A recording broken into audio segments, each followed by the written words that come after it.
dubbate dhugaa uummata Oromoo irraa gadi deemtu ni beekta dhugaan fadan kijiba takka agartee hojiba akkana ni fadan garuu isiin dhugaadhaan akka foto kana dile edit dhufe oh my god silkii keessa makii wallahi ana miti wala jaayibaati way idii godhu jirra idiin isa irratti booda laayitaadhe makii isaan dhufte isiin laalu jiraanse akkasii sadiifu uummata keenya uummata Oromoo du'aa hin godhaa uummata keenya Harargee warra beelee warra dheebotiif ayyootii teenya abboon keenya warra ala bahee ala jiruuf du'aa kan gootan barbaanne waan biroo qabdan nuuf kannitan ni gargaartan akkasii wallahi amma maali beekta waan si ajaa'ibu inumaayyuu tapha godhuu jalqaban ajandaa kana busheessuudhaaf fashaleessuudhaaf jecha hattuu marti marqaarsi mana kiyya ta'uu qabeettee qaldii jalqabde qaldii ittiin jirru nu ammoo isaaniif qaldiidha beektee si galtee maaliif jennaan dhageeffatu qaldii keessa hin jiru manni kun qarqaaramuu qaba.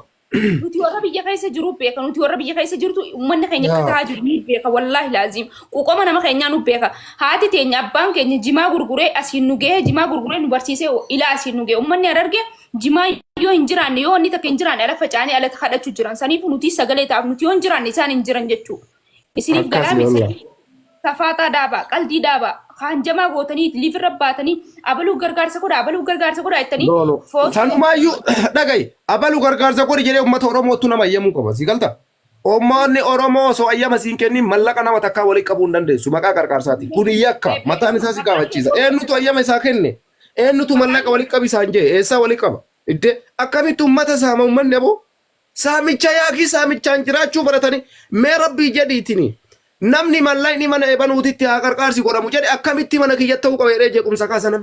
Ni garmino badhaamitti waan nama ajaa'ibu iyyuu malee kun. Hattuu ija baafte soo giddaan ija dhiqattetu nabbo wallaa waan nama ajaa'ibu kun. Baay'ee na ajaa'iba maali beektaa uummanni Oromoo garsi mana ebaluu ta'uu qaba jedhee murteesseera. Mana kiyya ta'uu qaba maal jechuun saamichaa bar kun yakka kun mataan isaa.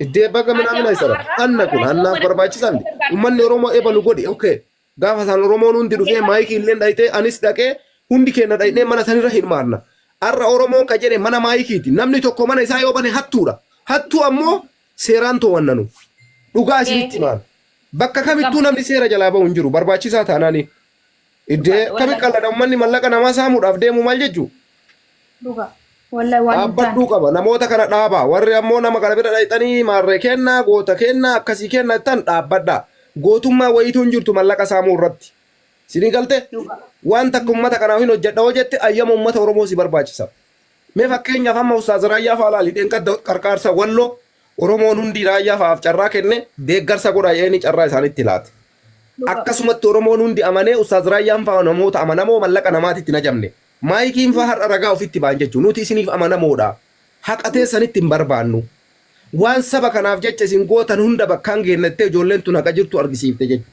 kanarra maal barbaada Oromoo ati waan tokko wayita saba keetii gootu waan goote san bakka si akka ga'uudhaaf beekta ati sirra hafteetii miti mallaqa akka kennitu sii gala wayita buutee birrii 200 300 kennitu sirra hafteetii no ummata miidhame san beela san gadda hawaasa saniitu si dhagaameeti malee namni dunyaan irraa haftee dunyaa kennu hin jiru kana beekuudha qabdan namoonni dogoggora dalagaa jirtan jaalatanii jibbitanii namni mallaqa ummata Harargee osoo Oromoon hin ayyamin mana isaatiif deeggarsa godhe seeraan gaafannanu kanaafuu qopheessuu qaba Oromoon wallaahi biyya kan keessaayyuu poolisiin hin jira maqaa hannaati yoo isin qabame mallaqa akkaawuntii keessan qabame wajjin qaallitti seentan hundi keessan dhaabbadhaa kuni yakka dalagaa jirtanii deeggarsa ummata kana osoo Oromoon carraa isin kennine nam tokko mana keessan barattanii deeggarsa Harargeettanii hin gaafatina isinii galte si galte maaliif beeyta kulani mallayni kuni mee fakkeenyaafi mallayni gama TikTokiitiin guuramu kuni hawaasni Oromoon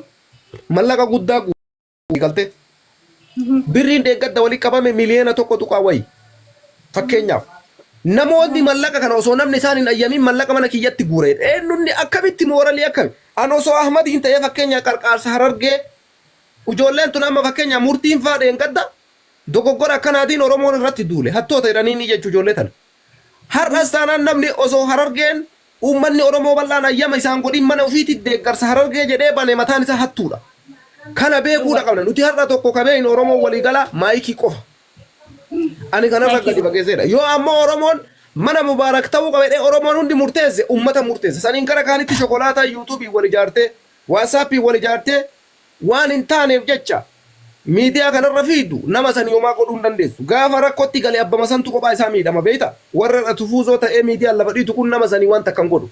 Kanaaf jecha Mubaarak waan kanarraa qusachuu qaba. Yoo dhugaa uummata kanaa yaade akkuma dheengadda hirmaatee jedhe har'a dhufee mana maayikiititti argame deeggarsa Harargeetiif waan danda'e sagalee isaa kennuu qaba.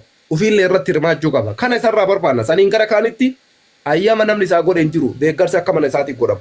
Kan osoo hin ta'in bika kana keessatti maal lageeffachuu qabda amma ati mana keetitti arraan tana naaf wal taanee gargaarsa uummata Harargeetiif boonaa yoo jette ati mana keetitti godhuun qaba yoo naa jette haa jee gammadee furadheetiin mana keetitti akka ta'u san uummata biroo sheer godhee kaan bilbilee mana abaluuti koottaa jee sirra dalaguu qaba malee mana kiyya dirqama haa ta'u jee lafaa kee dachii dhiituun qabu maaliif jennaan. Indee lolaa jiranii bar kuni mataan isaa hannaa bar yakka barku yakka guddaa akkamitti mallaqa saamayedha namni adii bayeetiin mallaqa jedha baddee.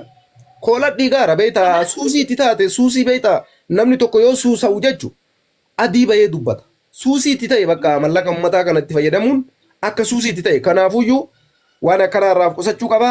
Namoonni nama kana jaalatan gorsa. Kuni waan qaldiitii miti. Fiigalte rakkoo biraa isarraan ga'uu deema. Osoo inni akka qaldiititti ilaalu rakkoo isarraan ga'a. Kanaaf jecha guyyaa biraa Oromoo yoo hayyame mana isaatitti siin godhama. Garuu mana isaatitti namni hayyama isaa kenne tokko illee hin jiru jaran. Hindee humna intala shamaraa waan taateef cokkonuu barbaadan. Nuti shamarri biyya kanatti nuuf matarra nu jirti. Waajjira keete hora itarra dubartii geggeessa biyya kanatti ummatan baratiin kana nu jeeqe malee. Iddee maatu uffatan mucayyoo shamaraa. Carraa kennuufi qabanii hundaa'u mucattiin tun carraa akkanaa argatteetti. Hawaasa si haa tajaajiltu waan dandeenye si faana jirra jechuu ni qabaatu ture bara. Ukkaamsummaa barbaachise aboo. Dhugaa wallaahi laaziim dhugaa. Baay'ee na gaddisiise dhugaa sitti maan wallaahi qallaali bakka nanaarre. Isiin mucayyoo lafaa dhufaa jirtu umriin isii ijoolleedha. Onnee isii keessatti garuu dhimma uummata isiitiif quuqamti jechuudha. Carraan isii kenname kun itti fayyadamii. Kanaafuu uummanni hundi mucayyoo tana jajjabeessatu eegama malee mooralii isii tuquu iddee tokko tokko dhufee hinda'uun isii gadi qabuudhaaf yaalaa jechuudha. Maal jechuudha? Baxaamitti na gaddisiisan. Ani isii baay'ee beeka waggaa 4 olitti itti dhiyeennaan beekaa jechuudha. Wallaahi billaa sitti maa. Gatii kanaaf jecha namoonni waan akkanaa godhaa jirtan piliis irraaf qusadhaa. Maayikiin intala shamarraallee yoo taate diqqeennummaa isiillee yoo tuffattan sammuun isii warra biyya bulchu sanii gadi miti. Dhugaa isiniif himnanu. Kanaaf jecha deeggarsi mana isiiti dhumate saniin gara kaanitti mana keessan hin banina. Warri mana keessan bantan yoo barbaachisa ta'e gizee takkatti nama 10,000 isinii gadhiifnanu 10,000 akka meeshaa keessan hunda hin dhabne. Dhaggeeffadhu waan daamtuufiin siima. Uummanni kun maal godhu jira beektaa TikTok kana gubbatti footoo isii gaggaragalchanii warra ajandaa godhachuu jiru. TikTokiin guddifachuu jiru. Footoo Mubaarak gaggaragalchanii manaa baluuti jaanii ajandaa godhachuu jiru hedduu jira. Warra Barsanjii jechuun isaan saniif dhaamsa dhaamuu qabda. Namoota ashoofaa jirantu jira qarqaarsa uummata Harargee irratti mana kiyya yoo ta'e warri waa'ee sabaan beekne warri quuqama sabaan qabne qaldi deebistee jirti. Isaan kanaaf ergaa dabarsi akka intala shamaraa takkatti ergaa dhaamiif.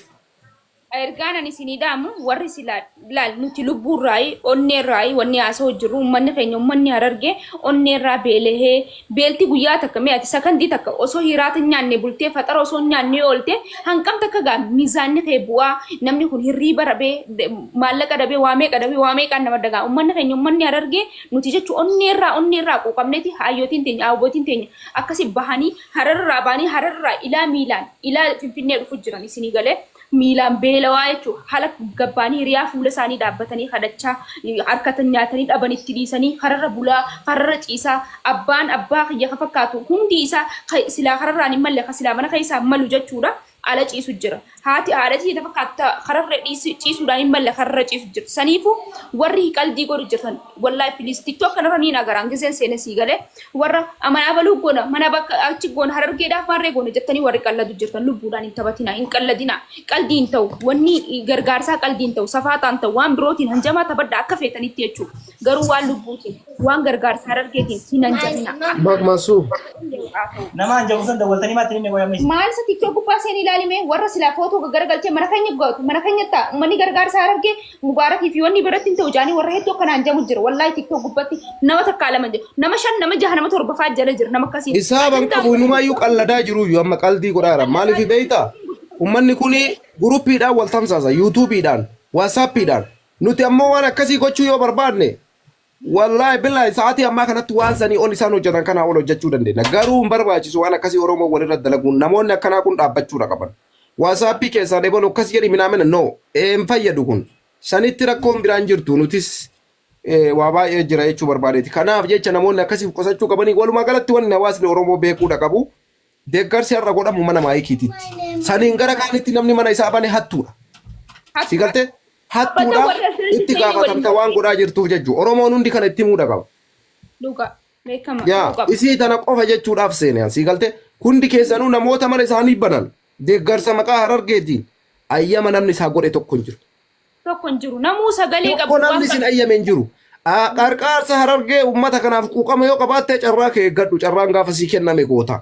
Gaafa sanis ammoo haqa jirtu mallaqa hawaasa kana waan akkaawuntii keetirraa qabdu agana jira sanirraan ka argame waan abaaboota akka isin kennitan hawaasa kanarraan shawwadhu nyaadhu uummatatti argisiiftee goota. Yoo san ta'uu baate amma booda saba kanaaf wanni ati gootu takka jiru. Rakkataa tokkoof jedhee namni kooyinii takka Ameerikas ta'ee Awurooppaa irraas ergu hin jiru. Biyyoota Arabaa irraallee Oromoon kanarratti dalaguudha qaba. Iddee maaliif nama durroomsitan isin hiyyeessaaf jedhee walitti qabee doolaara 10,000 walitti qabee 5,000 ofii isaatii maaf hambifata? Maal jechuu hanni agana qabu abboo? Agana qabu maaf hojjettan hawaasa irratti? Osoo biyya keessa jiraatee namni kun har'a qaallitti seenuu qaba. Hattuudha kun. Hanni hin barbaachisu dhugaa isinitti ba'an. Dalagatee jiraachuu qaba ilmi namaa yookaan ammoo qarqaarsa hawaasaaf godhame bakkaan ga'uudha. Maaf saamichi raawwatama? Dhugaa feeti. Kan akkasitti of amansiisuu qabdanii jechuudha. Dhaamsa dhumaa dhaamadhu nuti waan uummata kanaan jennu jennee jirra. Oromoon ammoo saba kanaaf yoo quuqamtan Harargeen uummata jaalalaa rakkoo ishii rakkoo biyya warri jettan mana maayikii. Biddeena hiyyeessa baay'ee walitti qabanii coomaa nyaachuun akka hin taane ittiin uummata kana. No. Hin ta'u kun beektaa maayikii. Hiyyeessumaaf galuu qaba. Hiyyeessaaf jee qabee hiyyeessaaf bee. Ka gargaarsaaf bee gargaarsaaf bee. Si galaa miti. Malee ilmi namaa kaan achi qabee kaan achi qabu hin ta'u. Beektaa maanta akka wanni namni beekuu qabu qarqaarsa jechuun yaa jamaa jalqaba amanamummaa barbaachisa. Amanamummaa jechuun namni waan tokko amanamummaadhaan yoo waan tokko hin goone waan itti kenname san amaanaa san yoo nama bakkaan hin geenne ta'e amaanaa sanirraa waan argame sanirraa namni walakkaa fayyadamu yoo jiraate suni hattuudha. Hannarratti ammoo Oromoon tumsa walii godhuun hin barbaachisu. Haqa hawaasa kanaaf walitti qabame namni tokko wayita mallaqa baasee kennu yuuroo 100 yeroo kennu yuuroo 50 yeroo kennu mallayin isarraa hafeetii miti. Hawaasni kun beela'e osoo ani mallaqa qabu hawaasni kiyya beelaa jecha mallaqa baasee kenna namni. Si galtee? Ati mallaqa kee ofirraa baastee kennite mallaqa ati kennite ammoo kabiraa waan san hin godhu jechuudha. Kana mormaa jirranu yaa jamaa. Kanaaf jecha namoonni gara hin taane dubbii harkiftanii waan akkas ta'ee fi waan ganda akkasii ta'ee fi no ganda akkasii wanni jedhu hin jiru. Amanamummaan kee barbaachisaadha. Feemasii yoo ta'e bara Oromoon akka namoonni nama ganda galchanii dubbii gandatti oofan kanatti dubbii kana fashaleessuun maqaa gandaatiin oofan jechuudha. Kanarraa dogoggora kanarraa qusadhaa nuti amanamummaa akka feete dhaladhu ganda feete bayi. Amanamummaan kee barbaachisaadha. Keessattuu qarqaarsa irratti waan sirra kenname haqasii kenname irratti amanamummaa si barbaachisaa jechuudha. Kanuma wannan isiniin jechuu barbaadu. Gatii kanaaf jecha hundi keessanuu kanarraaf qopheessuu qabdanii deeggarsi ka godhamu mana maayikiiti. Mana maayikii baname hundi kamuutu cufsiisuu qabdan Oromoo. Dhugaa isinitti hima manni lama deeggarsaaf banamu tokko hin jiru kana quba qabaadha. Warri Mubaarakiin jaalattan dhaqaa itti hima. Manni lamaan deeggarsaaf manni lama banamu hin jiru. Oromoon ayyama isaa kennuu qaba Mubaarakiin. Uummanni Oromoo isaan ayyamne. Bakka hawaasni isaan ayyaminitti deeggarsa godha jechuun aarsaa isa kafalchiisa. Gulana waan itti gaafatamuuf waan kanan godhini irraaf qusadhuun ergaa kiyya. Kulani haasaa keessa jirtanii isinillee jabaadhaa yeroo biraa walitti deebina. Ati bakka jedhi kanas galgala walagarraa waan dandeettanii sheer godhaa hawaasa irratti viidiyoo maayikii irratti diwiitii godhaa fi uummata keenya rabbiin haa jajjabeessu waan dandeessaniin uummanni galgala irratti hirmaadhaa isiniin jenna.